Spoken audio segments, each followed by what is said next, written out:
Good morning, sir. Good morning, classmate. So I am a demonstrator in this morning. May I request the one of representative to lead the prayer. Before we start our class discussion, Mr. President, who is absent in this morning?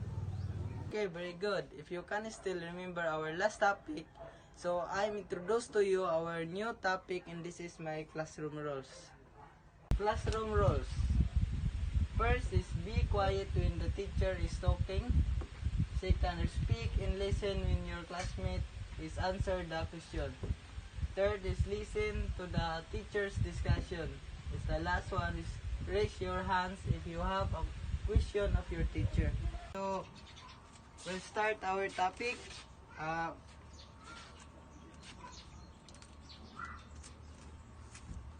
Read the objectives. So, objectives. At the end of the lesson, 85% of the students are expected to A. Define the all types of diagram of action of continuity. So, B. Define the all name of axiom of continuity. C. Show the interest during class discussion and group activity. So, who can give me what is our topic in this morning? Okay, very good. So, our topic in this morning is all about axiom of continuity. Let me introduce to you our new topic in this morning. So, axiom of continuity. The axiom of continuity are needed to fill a number of gaps in Euclid elements. Consider the argument Euclid gave to justify his very first proposition. So, Euclid proposition. So, given in a segment there is an equilateral triangle having the given segment as one of its sides. So, this is the diagram of Euclid proposition. So, let A be the given segment with center E and radius EB. Let the circle BCD be described apostolate 3. See figure 3.28. So, A be the given segment with the center of E. Nasa sa center of D and Y and C. So, BCD is the describe of postulate 3. So, EBC is the describe of postulate 3.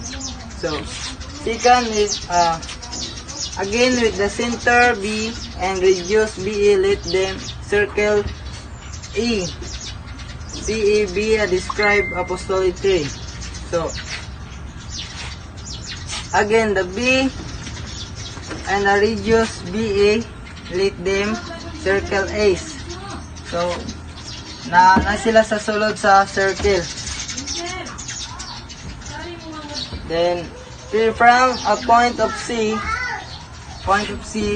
in which the circle cut one another, draw the segment CA and B apostolate 1. So, C nasa sa gawas which is a circle cut and another draw. So, nasa sa outside of the diagram. So, fourth is since E is the center of the circle, CDB AC is congruent to EB. Definition of the circle.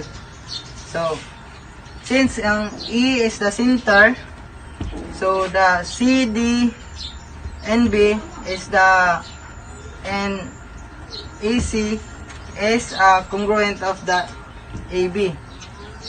So, 5 is again since B is the center of the circle, CEA BC is the congruent to the BA definition of the circle. So, B and CD and A and C. So, congruent siya by sa B. So, 6 since CA and the CB are each congruent to EB. Step 4, step 4 and 5, they are congruent to each other. First combination. So, since ang CE and CB are each congruent to EB. So, congruent na sila kay sila ang nagkuyog sa triangle sa sulod. So, 7 since the angle EBC is an equilateral triangle by the definition having EB as one of its sides. So, E and BC is congruent of a triangle. So, the EB, one of its sides. So, naroon sila sa tumoy sa ano.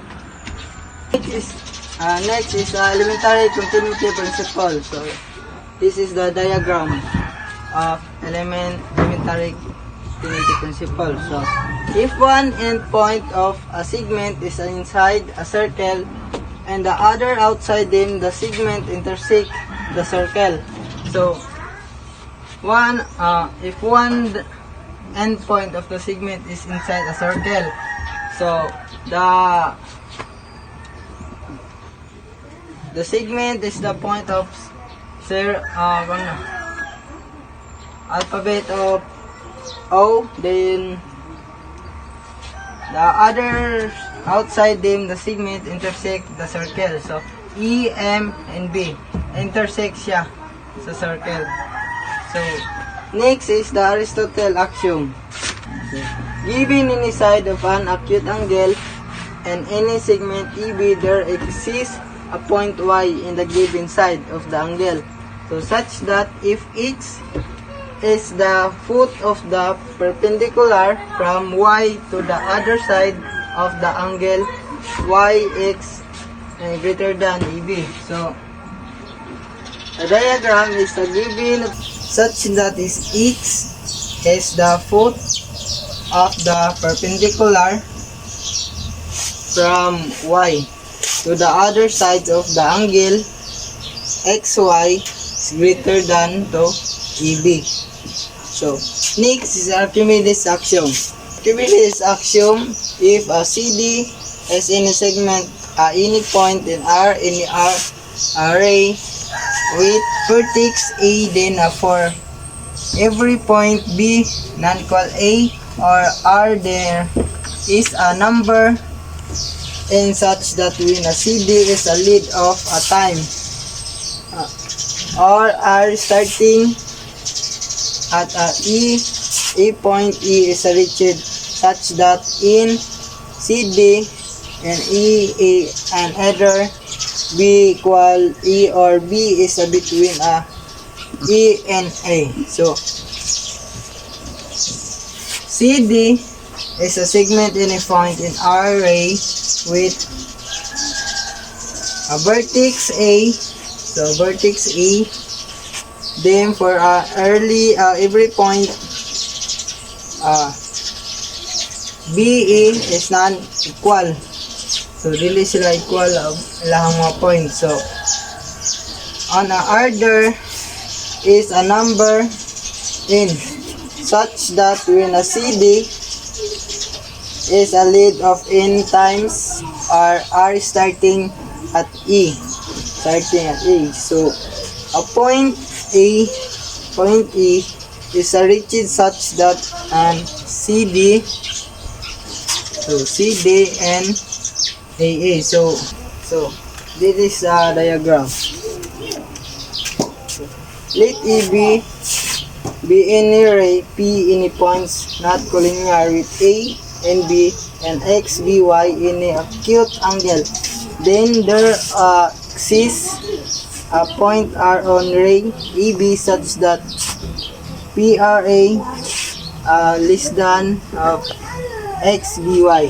So the diagram is if a CD, if a EB in a ray P any point not collinear with A. So dili sila collinear.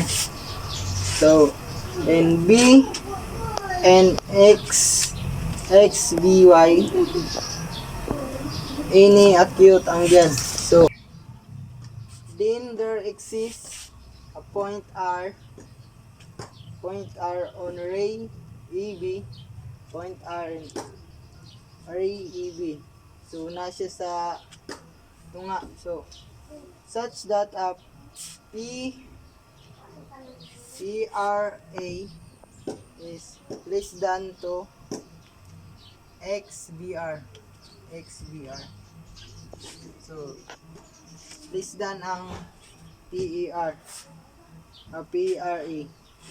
So, next is the Dedekind axiom. So, suppose that the set one of all points and a line 1 is this at this point, union 1, union 2, or two non-point subset such that no point of either subset is between 2 points of the other.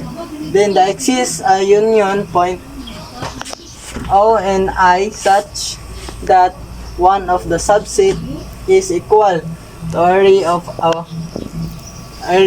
1 with vertex 0 in the other subset is equal to the complement. So suppose that I is set of all points. So, and a line I is this point union. So, Dedekind axiom. So, suppose that the set I or all points in a line I is this point union 1, union 2. So, of two non-point subsets such that no point of either subset is between 2 points of the other. So, then the exists unique point 0 on I such that one of the subset is equal to array of I with vertex 0 and the other subset equal to the complement. So, I in other line I is a subset equal. So, equal sila. So, muna ang Dedekind axiom.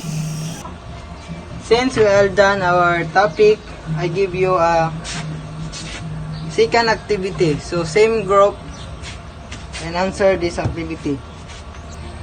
Activity assessment, write the name and draw a complement with the 6 type of action of continuity. So, draw the 6 type of action of continuity and complete the name. Cooperation and discipline. All the members of the group have participated in activity have at 20%. So, accuracy, the group has a give perfect score. I give 50%. So, timeliness, 5 minutes.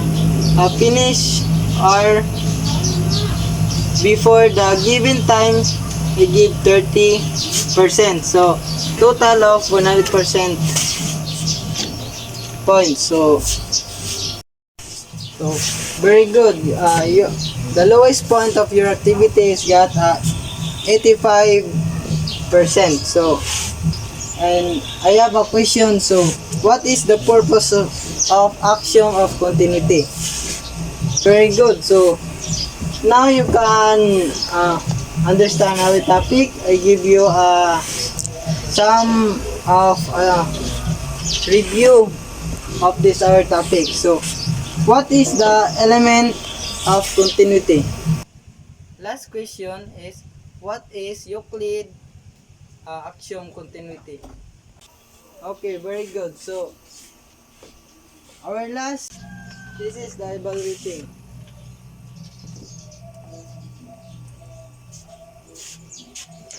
2 points by its number. This is our evaluating. So, direction in circle, the letter of the correct answer. So, this all it's my topic in this morning. I hope you can understand our topic about axiom and continuity.